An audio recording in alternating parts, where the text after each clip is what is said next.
Apple is famous for doing things its own way. But behind closed doors, the tech giant has been quietly considering a major shift, one that could reshape the future of artificial intelligence, search, and even Siri. According to a new report, Apple has internally discussed acquiring two of the most buzzed-about AI startups in the world, Mistral AI, based in Paris, and Perplexity AI, an emerging competitor to traditional search engines. While no deal has been finalized, the fact that Apple is even exploring these acquisitions is a big deal. Apple has lagged behind when it comes to generative AI.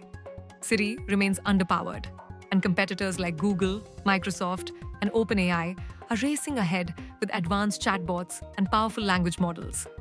Apple's typical playbook is to build everything in-house. But that strategy may no longer be enough. Buying its way into the AI game could help Apple catch up, and fast. And both Mistral and Perplexity offer exactly what Apple might need. Mistral AI is known for its lightweight, open-weight language models, meaning they're small, fast, and flexible.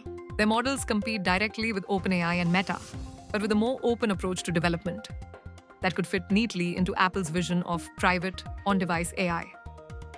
Perplexity, on the other hand, is building an AI-powered search engine, like Google, but faster, cleaner, and with citations. It answers questions with clarity, transparency, and zero ads. For Apple, integrating this kind of tool into Safari, Spotlight, or Siri could reduce its reliance on Google and save billions in the long run. If Apple pulls the trigger, this would mark one of its biggest acquisitions ever. Perplexity was recently valued at up to $18 billion. Apple has historically stayed away from mega deals.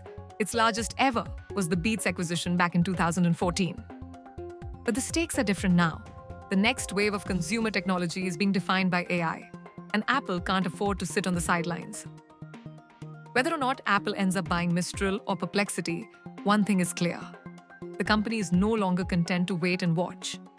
The AI race is accelerating, and even Apple knows it's time to pick up the pace. What do you think? Should Apple build its future AI tools from the ground up? Or is it time for Tim Cook to write a few big checks? Let us know in the comments. If you found this story useful, hit the like button and subscribe for more updates.